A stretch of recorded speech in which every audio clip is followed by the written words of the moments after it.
Well, hello everybody. We're going to have a breaking news video myth busting several politicians, a major NHL organization, in fact my home team, and much more. We're going to go into the facts in the news in the last 24 hours.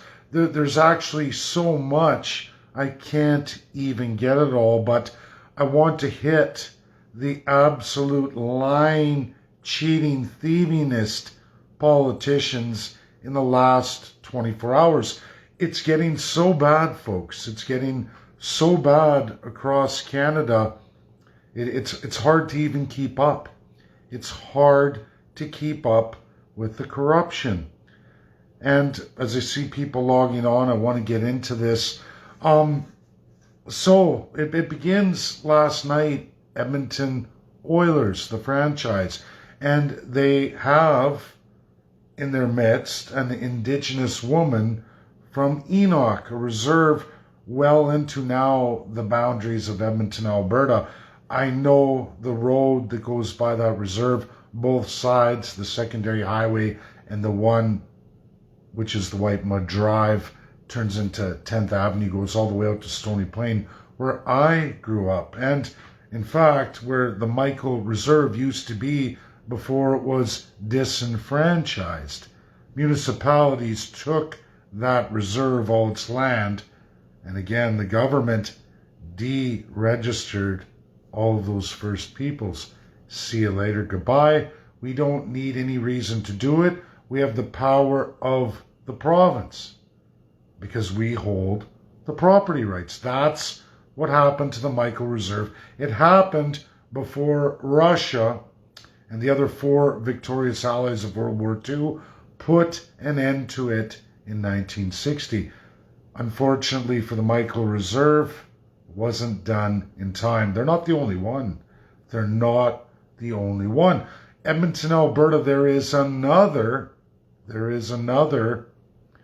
and Edmonton names all its streets, secondaries, avenues, major freeways. They start giving them Indigenous names. They say Indigenous, even though Indigenous is the biggest lie and narrative that Canada promotes today, both federally and provincially. I could go into this on British Columbia another day, another video. I could list literally all the corruption going on. And for First Peoples or Canadians, it applies absolutely to all of you. It's a shocking video in the sense that they're blatantly abusing all of you, lying to you, cheating you, and propaganding breaches in international law. They just do it so freely now. As we talk about the Great Reset and all of these UN agendas led by Canada and many crown monarchy UN states today, or full-on unitary dictatorships, the worst of the worst. Canadians think, hey, I'm doing okay, it doesn't affect me today. First Peoples, like with the Edmonton Oilers, we watch a UN Indigenous woman from Enoch Reserve, West Edmonton. She's all proud that she got in with the UN. Well, that's General Assembly states, no majority, absolutely none whatsoever of the allies, folks. You're going to really have to twist your head for this one and wrap your mind around it. So she went into this General Assembly organ led by who?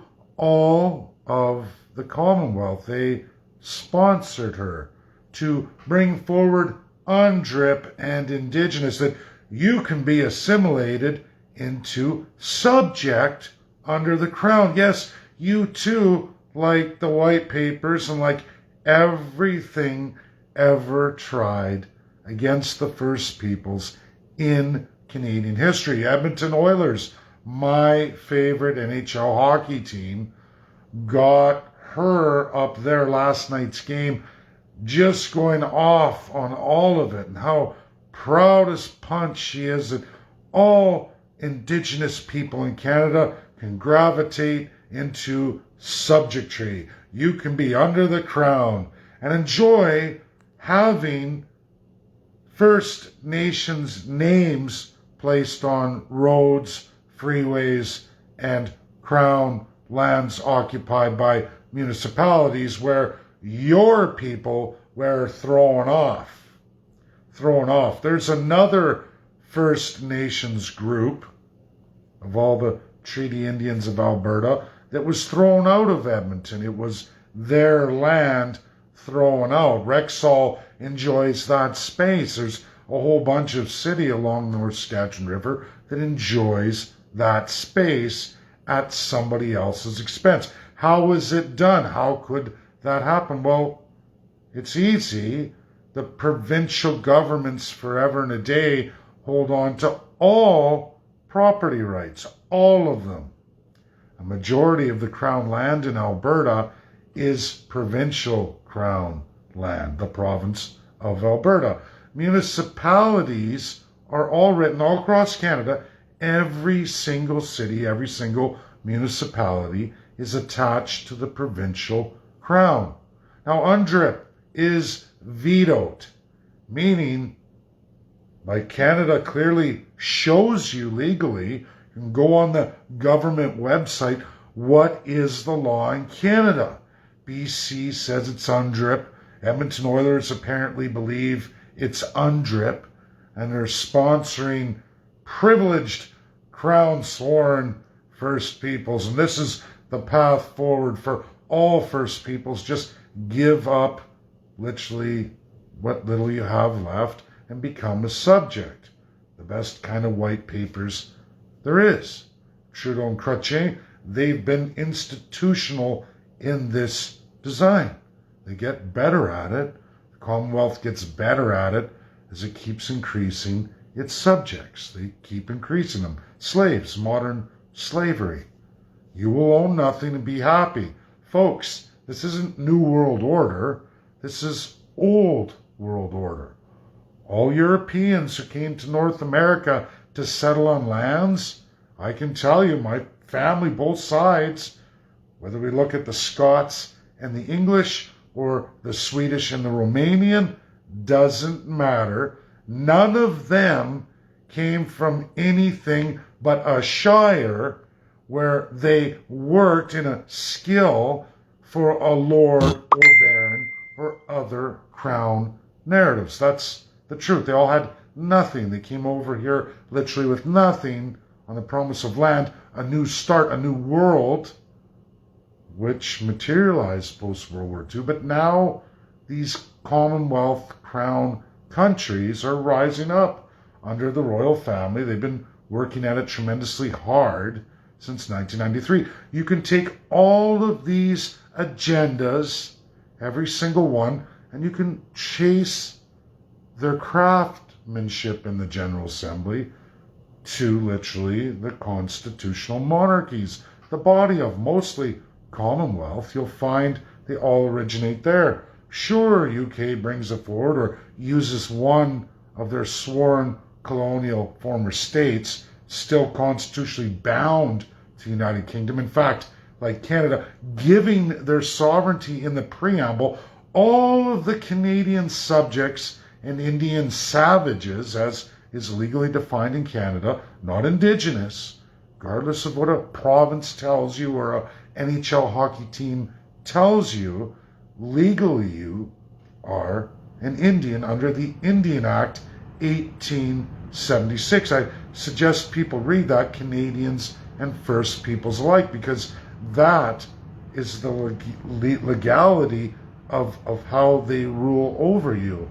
That's how they treat you. That's why they do all of these monumental abuses over and over again. And whenever they do things like Trudeau or other premiers of throwing money at groups of people, always money, never land, never any kind of real settlement of anything or self-determination or any kind of real self-government, they throw people money. Even if they took your life. And I should have turned off notifications. I'm sorry, everybody. Just getting banged away at messages. I know I have tremendous amounts to catch up, but there's a lot going on and we got to get through this. So, NHL, Edmonton Oilers, they say Indigenous, learn this. They're presenting that out all across Alberta and all out to Canada, pretty much. If you watch a hockey game, this is what you're being schooled on. Indigenous, don't worry that the only legal mechanism in Canada is the 1876 Indian Act, and even Revenue Canada or any kind of legal documents will refer to all First Peoples as that is your legal designation. Not Indigenous, not Aboriginal, not all the other crafted bullshit for having a day.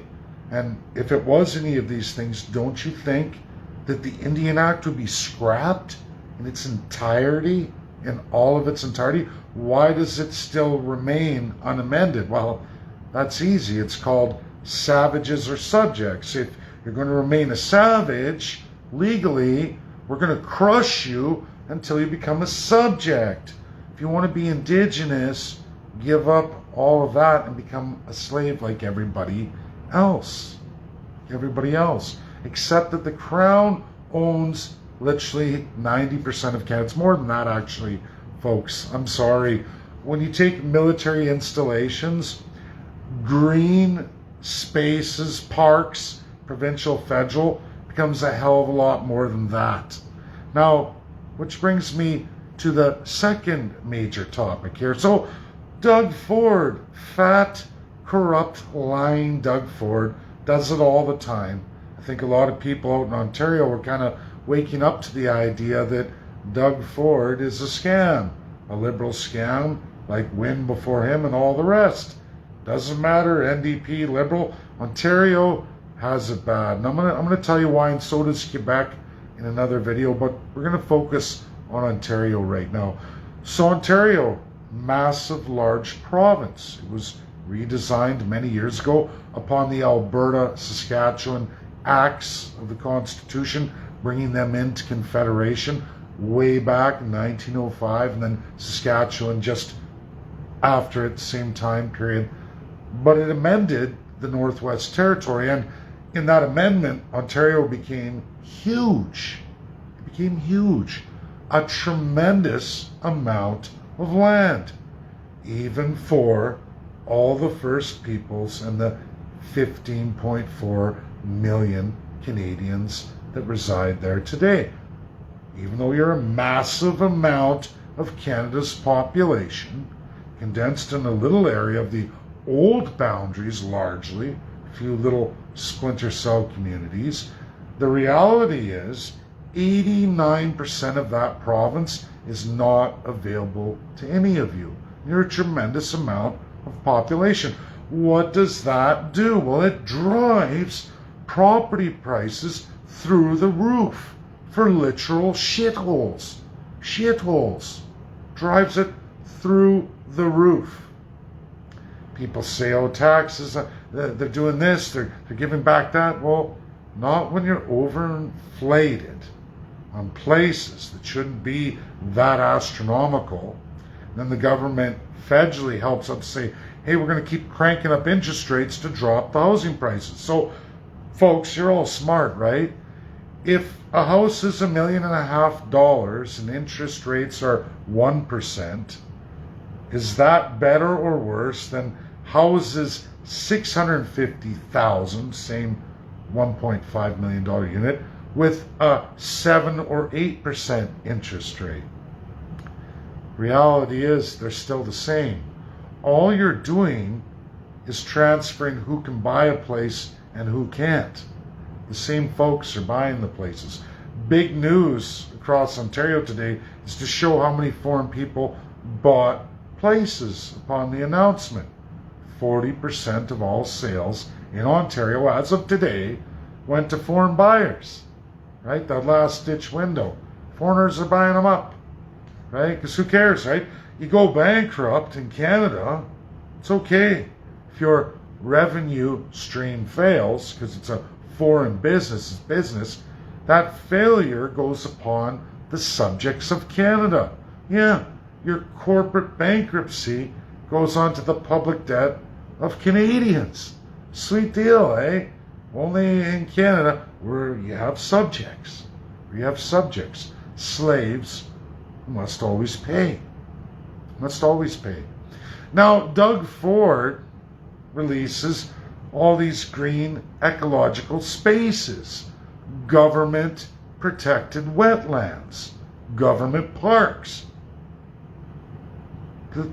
The public taxpayers built to enshrine or were born against to make.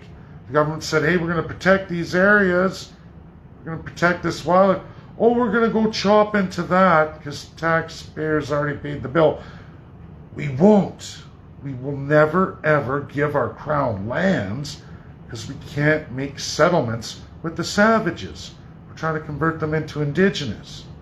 And we can't have subjects having crown land. It makes them stronger. See, we haven't released any crown land. We've kept it for the politicians alone to keep for themselves to use as they need with their newfound friends, foreign or domestic, who fill their pockets and they get the wealth.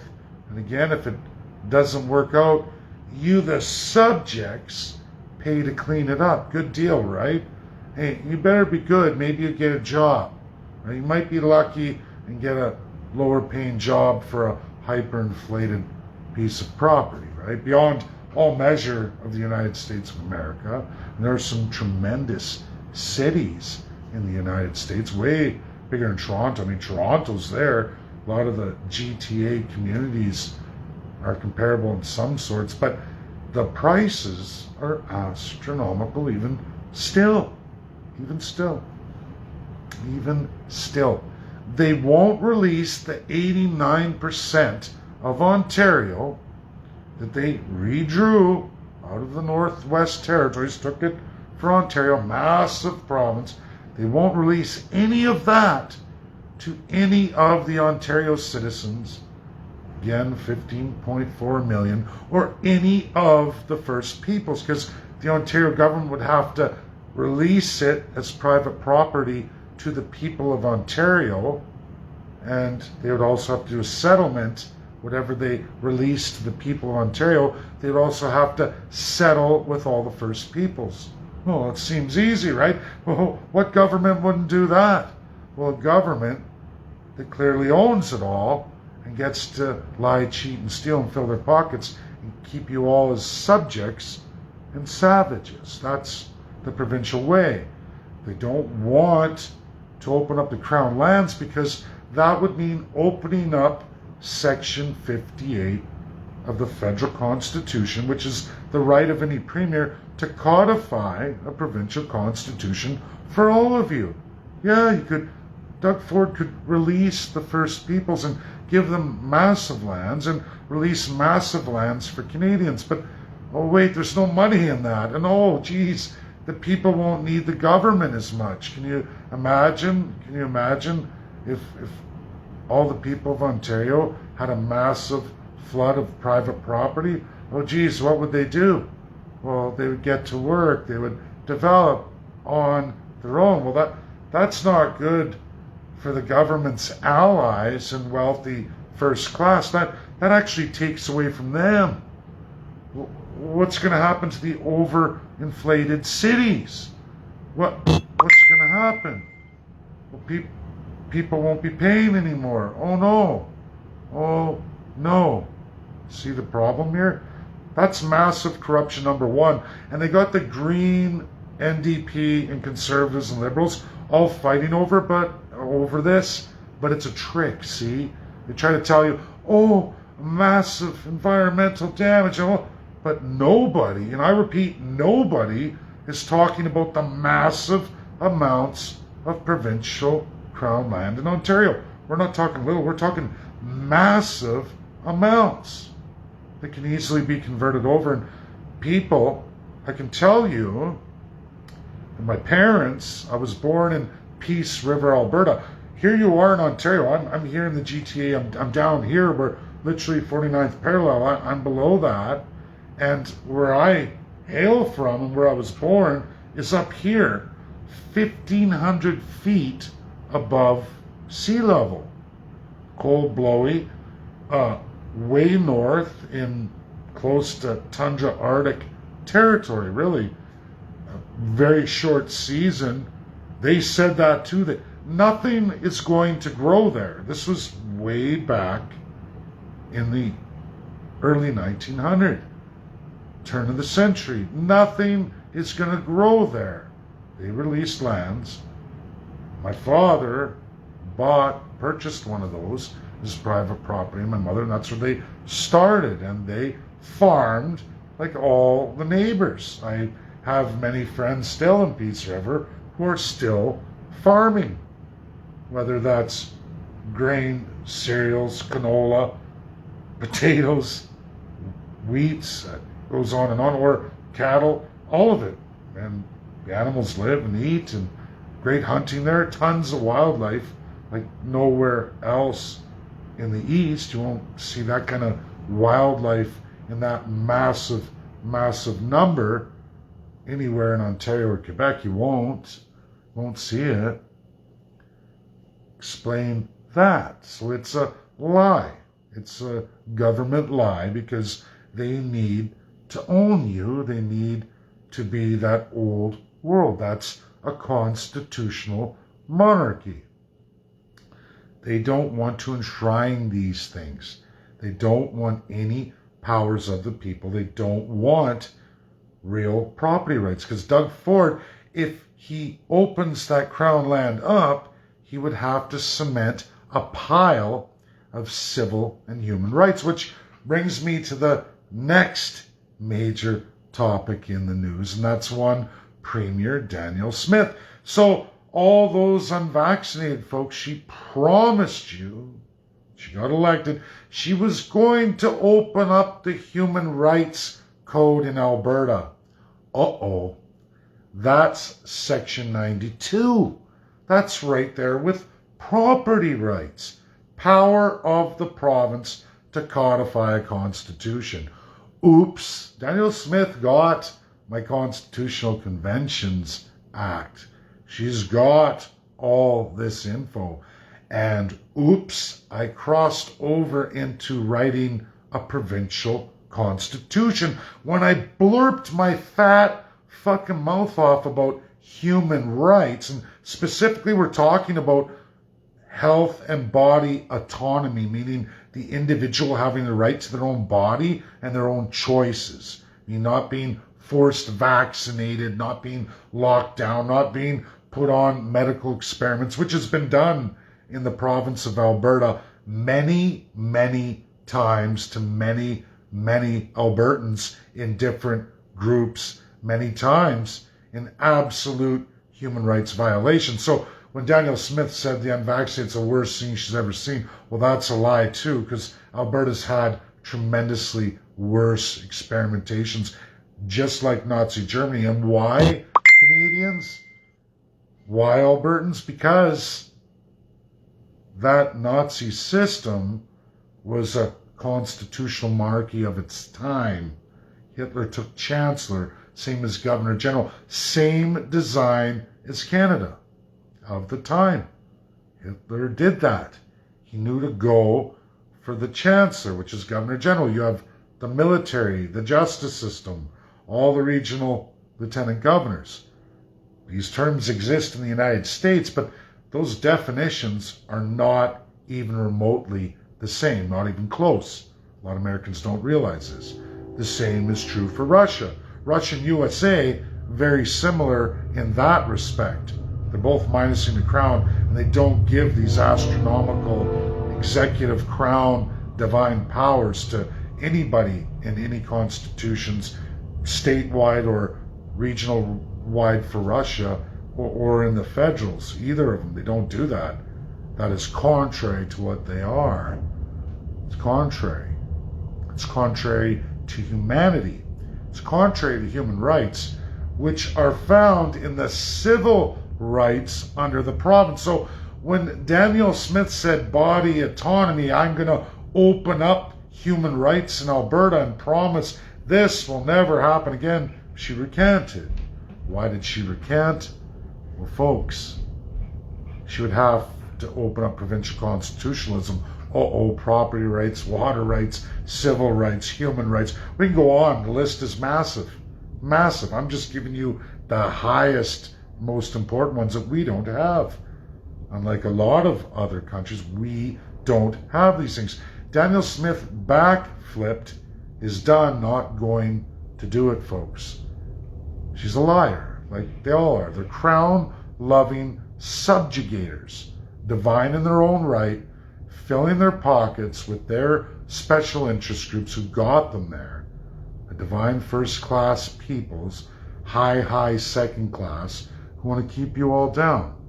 An illegal system today in the world since 1945. We can go on and on. This just in 24 hours of flip-floppers and liars. That's my video tonight. Hang in there, folks. We're going forward with the party. We're going to do a commission, First Peoples and Canadians. It's going to take time. We're going to get through that. Education for that commission. Education for all of you. Open, transparent, honest. Building, displaying the platform so people can easily understand. And then a website will come next year when we hit our timing. Everything's about timing. I know how this works. I did it in the province of Alberta. You have to follow their laws, follow their systems. We're going to get there. Have faith, everybody. Good night. Thanks for tuning in. Share, share, share. Credible, real, and verifiable. It can't be myth busted. Bye now.